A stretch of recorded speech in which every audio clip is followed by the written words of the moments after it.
Survey చేసిన తర్వాత రిజిస్ట్రేషన్లు భూమి సమస్యలకు చెక్ అందుబాటులోకి భూభారతి పోర్టల్.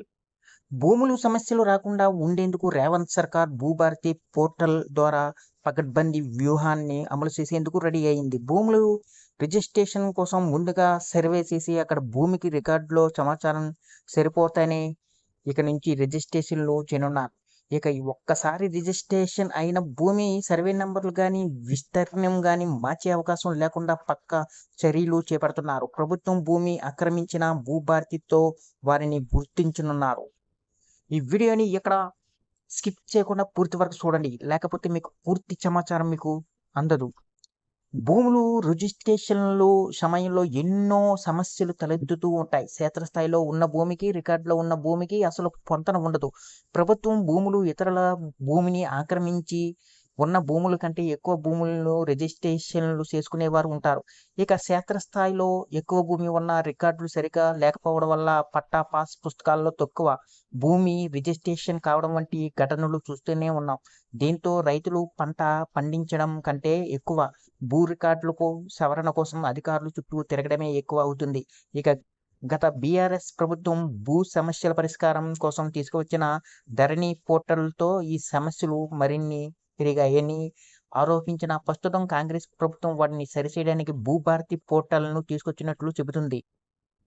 ఈ నేపథ్యంలోనే పైలట్ ప్రాజెక్ట్ కింద ఈ భూభారతి ఇంటిగ్రేటెడ్ పోర్టల్ను అమలు చేసేందుకు రాష్ట్రంలోని పలు జిల్లాల్లోని 5 మండలాలను రాష్ట్ర ప్రభుత్వం ఎంపిక చేసి అమలు చేసేందుకు రెడీ అయింది. రంగారెడ్డి జిల్లా ఆమనగల్లు మండలం, ఖమ్మం జిల్లా కూసుమంచి మండలం, భద్రాద్రి కొత్తగూడెం జిల్లా సూర్యాపేట మండలం, సంగారెడ్డి జిల్లా వట్పల్ మండలం, నారాయణపేట జిల్లా కోస్లి మండలాల్లో ఈ భూభారతి పోర్టల్ పైలట్ ప్రాజెక్టుగా గురువారం ప్రారంభం అయింది. ఈ సమగ్ర భూభారతి పోర్టల్లో అందుబాటులోకి వచ్చిన తర్వాత నిజంగా ఉన్న భూమికి రికార్డులో ఉన్న సమాచారం సరిగ్గా సరిపోతేనే భూభారతి పోర్టల్లో భూమిని రిజిస్ట్రేషన్ చేయనున్నారు.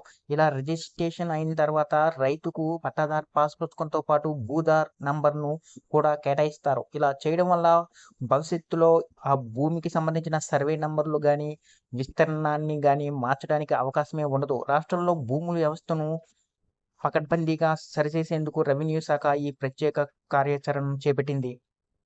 ఇక ఈ భూ భారతిలో భాగంగా సర్వే రిజిస్ట్రేషన్లు రెవెన్యూ డిపార్ట్మెంట్లను కలిపి ఒకే పోర్టల్ కిందకి తీసుకురావడం జరిగింది. సర్వే వివరాలు, స్టాంపులు, రిజిస్ట్రేషన్లు శాఖ వద్ద ఉన్న వివరాలు 22A ఇతరత్రా రెవెన్యూ శాఖ రికార్డులో ఉన్న వివరాలు అన్నీ ఈ పోర్టల్లో అందుబాటులో ఉంచారు. మరోవైపు 2020 నవంబర్ 2వ తేదీ నుంచి ధరణి పోర్టల్లో అమల్లోకి వచ్చిన సంగతి తెలిసిందే. అయితే అందులో ఏ సమాచారం ఉంటే దాని ఆధారంగానే భూములు రిజిస్ట్రేషన్ చేపట్టడంతో క్షేత్రస్థాయిలో భారీగా సమస్యలు ఉత్పన్నమయ్యాయి.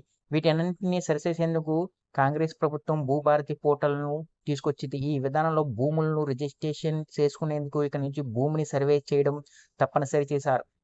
ఇందుకోసం మొదట ఇంటిగ్రేటెడ్ పోర్టల్లో భూ సర్వేకు దరఖాస్తు చేసుకోవాల్సి, ఆ భూమికి సంబంధించిన రెవెన్యూ దస్త్రాలు, సర్వే శాఖ వద్ద ఉన్న వివరాలతో సరిహద్దు రైతులకు సర్వేయర్లు నోటీసులు ఇస్తారు.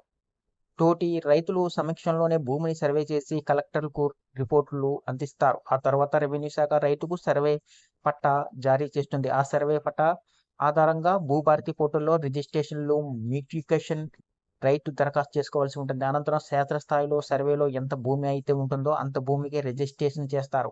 రైతు చేసుకున్న దరఖాస్తుతో పాటు సర్వే పట్టా ఆధారంగా కలెక్టర్, జాయింట్ సబ్ రిజిస్టర్ కలిసి రిజిస్ట్రేషన్, మ్యూటిటేషన్ పూర్తి చేసి పట్టాదారు పాస్ పుస్తకాలన్నీ జారీ చేయనున్నారు. దీంతో పాటు రైతుకు భూదార్ కార్డును కూడా జారీ చేస్తారు. ఆ భూదార్ కార్డులో భూమికి సంబంధించిన సమగ్ర వివరాలను పొందుపరుస్తారు. భూదార్ కార్డులో ప్రత్యేక సంఖ్య ఉండడం వల్ల దాన్ని మార్చడానికి వీలు లేకుండా చేశారు. ఈ ఇంటిగ్రేటెడ్ పోర్టల్లో రైతులు స్వయంగా భూమి మార్కెట్ విలువ సహా కీలక విషయాలని తెలుసుకునే అవకాశం కల్పించారు. ఇక తమ పక్కనే ఉన్న ప్రభుత్వం భూములను కూడా కలుపుకొని చాలా మంది రైతులు పంట సాగు చేస్తూ ఉంటారు. ఇక అలాంటి భూములు కూడా రిజిస్ట్రేషన్ సమయంలో దొరికిపోనున్నాయి. ఈ వీడియో కానీ మీకు నచ్చినట్లయితే ఒక లైక్, సబ్స్క్రైబ్ చేయడం మాత్రం మర్చిపోకండి.